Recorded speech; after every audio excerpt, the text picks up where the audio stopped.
Welcome back. Today I'm going to be talking about the third Foundation novel called Second Foundation. I've recently reviewed the first Foundation book called Foundation, the second Foundation book called Foundation and Empire, and this book rounds out the trilogy, the first trilogy, obviously, in the Foundation series. There are two more books to come. Foundation's Edge, written in 1983, and then Foundation and Earth, which is written, I think, a few years after that. And that kind of caps the Foundation trilogy. So some publication information about Second Foundation. It's made up of two novellas, as the previous novel was. So the first novel is made up of 5 short stories. Then Foundation and Empire is 2 novellas. And then this novel also 2 novellas. So the first one was originally titled Search by the Mule. It was published in 1948 in Astounding Science Fiction, under the title Now You See It, which is kind of odd. The second part of this book, called Search by the Foundation, was originally published in 1949 and 1950 issues of Astounding Science Fiction under the title And Now You Don't. So, not the greatest titles in the world. The first time this was novelized was by Gnome Press in 1953. So once again, we have a book made up of 2 novellas. The one called Search by the Mule, the second one called Search by the Foundation. And they're both looking for the legendary Second Foundation, which Harry Seldon kind of mentioned.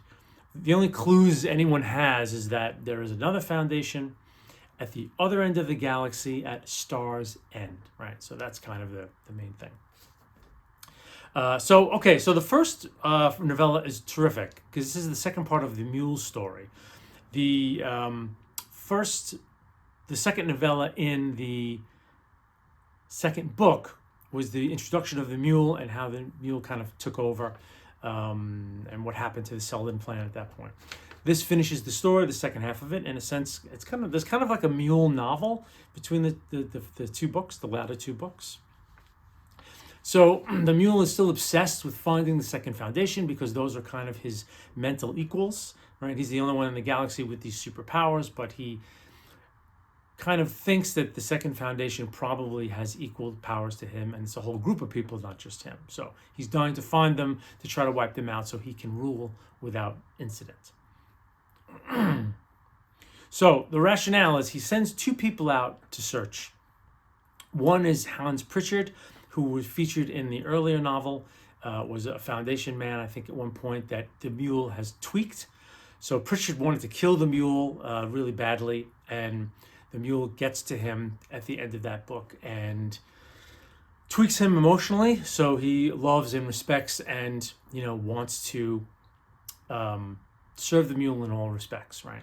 So he feels that he wants to send Pritchard because Pritchard's very loyal, but he also realizes that because of what he did to Pritchard, his self-interest and his motivations are a little blunted.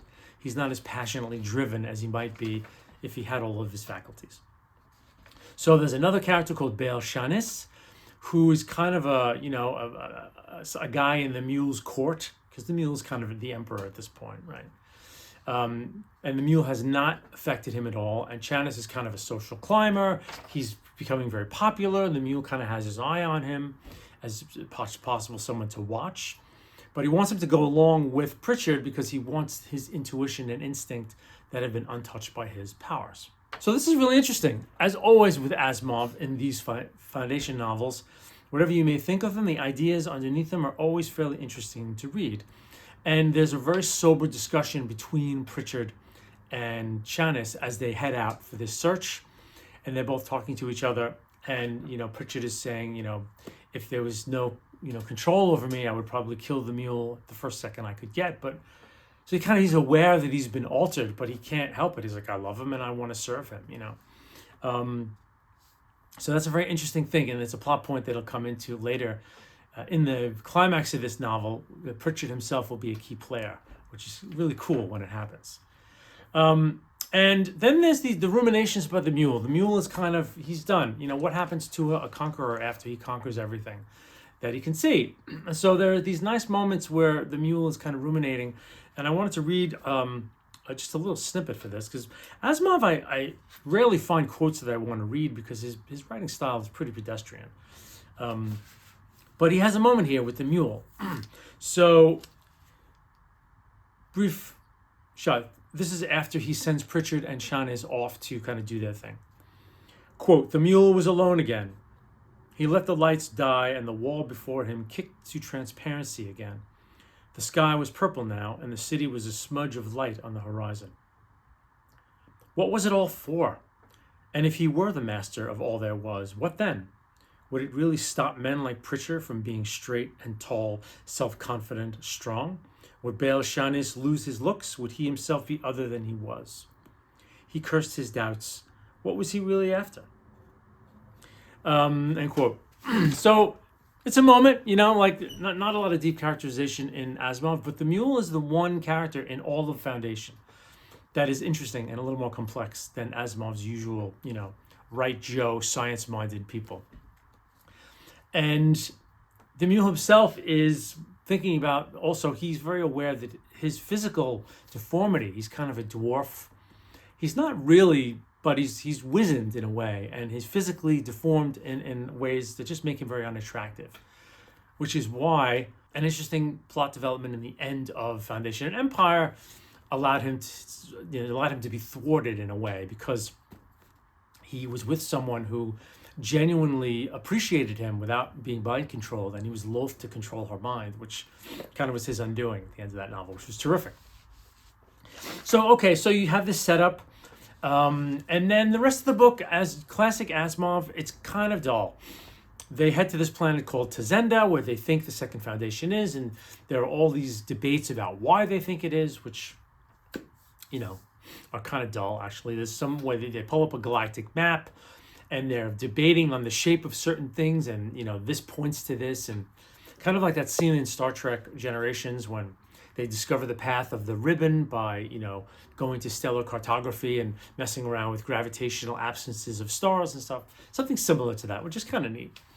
But then there's a long sequence of they get to this planet and they have to deal with the natives, and then there's some unrest, and basically Asimov, he holds it all off, and then the last couple of chapters, is basically, which he always does, is almost like, Agatha Christie novel endings, where it's like, haha, this is what you did not know, and so-and-so is really this person, and this person is that person, and a lot of things that were unrevealed because Asimov puts no hints at all in the book. He just, he writes kind of a very surfacey science fiction adventure and holds all his cards, and then at the end he throws them all on the table. So with all of these books, there were, less so with the first Foundation book, because the stories were shorter enough that he had to kind of get to the point quickly enough. But in the latter two books, there are long sections that he's just kind of setting up this plot. It's not that interesting, and you're waiting for him to show his cards at the end. So this is very much the case. But it's a crackerjack ending. When he gets there, there's a standoff between several characters with the mule, and it's really wonderful. So it's totally worth it. It's worth the sludge of a couple of chapters of kind of dull stuff. So then, The Search by the Foundation, which is the second novella, similar premise. Now, people in the Foundation, it's been a generation after the mule, right? So a whole generation, 60 plus years later. And there's a cabal of Foundationers who are like, we have to find the second Foundation because it's, there's a group out there we think are controlling things by their minds, and it's creepy, and they develop a way of discovering minds that have been altered by the second Foundation, which is a neat little thing that Asimov kind of does a little spec fic about, which I like. So they wound up sending, this one of the guys of their cabal to the mule's old capital on Caligan. And unbeknownst to them, the guy who's hosting the cabal, who is a grandchild of the woman who actually stopped the mule at the end of the last book, he now has a granddaughter. And she is staying with him briefly and overhears a lot of stuff that's going on. She's 14 years old and, preternaturally smart and inventive.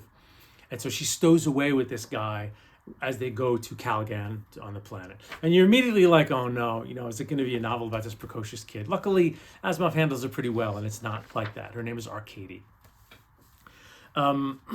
So again, like the previous, novella, this is the setup, and then there's a lot of plot where the now person ruling Calgan after the mule has a little bit of an empire, and he's kind of decided, all right, it's time to reassert myself and challenge the Foundation for supremacy. I've had it. That's it.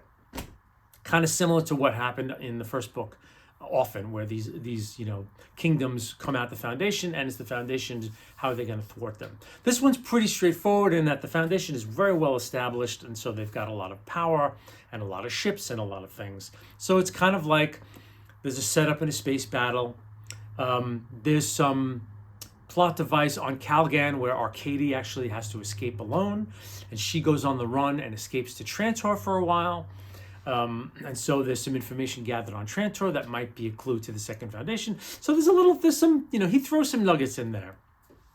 But then there's a slog of the confrontation between these two powers, and what's going on. And then once the war is over, the Cabal kind of meets again, and then you have all of the, ending, all of the denominations. And it's kind of funny because there's several chapters, and each chapter is like another Poirot, Agatha Christie reveal. One chapter is this one character being, this is the truth about the Second Foundation, and blah, blah, goes through this whole explanation. And then another character will be like, but that can't be true because of this, and this has got to be true. And then his version goes. And then at the end of his chapter, someone else says, yeah, but that can't be true. So there's this whole fake out, constant fake out. At the end, but it's interesting to read. It's all dialogue, so it breezes by. And again, like the end of most of these novellas and short stories, Asimov, keeps his cards to his vest, and when he starts laying out his ideas, they're fascinating, and they're great. So you don't mind, and it's pure dialogue. So these sections don't date as much, although the dialogue is a little bit 50-ish, but still the ideas are strong. You've been waiting 3 books to kind of find out who the hell the Second Foundation is, so that you've got some stakes there. So it's a really good ending. It's a slam bang ending. I burned through those last 2 chapters. And then there's a little bit of a coda, which kind of flips things a little bit on their head. And you get a little more ideas. But the ideas behind these chapters are great. The philosophy of the mind and emotional control, and what the Foundation is and how it wins, and all these things. Asimov throws down everything that he's been thinking in these last 3 books. So it's really good. It's a slam bang ending. So that ends the trilogy. And so my thoughts on the first 3 books. So next, Foundation's Edge, which is the next book in the series, isn't released until 29 years later, in 1983. So there's a huge gap when Asimov is a super prolific author. He wrote a gazillion short stories, but science fiction novels, there's kind of not a ton. He wrote most of them in the 50s, and then, as the 60s went along, there was Fantastic Voyage 2, and then these Foundation novels came out. There were robot novels that came out in the 80s. But there was a gap, I think, in the 60s and 70s when he was just writing a lot of nonfiction and a lot of short stories. So 30 years-ish until the next installment, which I like to bang out the last 2, so I've kind of reviewed the whole series, because I'm kind of forgot really what happens to the galaxy via those novels. But anyway, it still holds up, and it holds up because of a couple of things. Number one, what is a disappointing, so his style, again, what's disappointing about these reads is that, science fiction now, in the 70s and the 80s and 90s, as it's gone further, the world building aspect of fantasy has kind of bled over into sci-fi. So sci-fi does a lot more world building now. It builds more detailed worlds. It gets more into the technology. When you read modern sci-fi from like the 80s and 90s on, like things are more, you see the world more. It's more detailed. Writers really get into the details of their worlds more, which is a double-edged sword, because I think the more detailed you get in your future history, the more susceptible you're going to be to things being dated when things are 30, 40 years on. Like a lot of, sci-fi in the 80s is starting to date now, in a way, because what we thought the future was in the 80s doesn't come to pass. So the more detailed they were going forward, it's interesting, right? So what is a weakness of Asimov's, in my estimation, as you're reading him, is his non-specificity about the world. Hyperspace, ships, travel, everything is very ephemeral. It's like, we caught a ship to this other planet. We got to the planet, but every planet has atmosphere. There's no deep science about the planets. There's nothing, he doesn't really go into astrophysics on the planet level as much. Every planet has people. There's no aliens. It's all human beings, and it's a lot of dialogue. And you don't really know what houses are made of. You get a general sense of maybe how energy works and the larger, social. It's more social. He really is kind of a social science fiction writer. So as you're reading, when you're reading the section where the Calgon versus the Foundation, and this military strategy with ships and their rear being exposed, it travels because they're not specific. It's like they have some kind of hyperdrive or reaction drive, and that's what it is.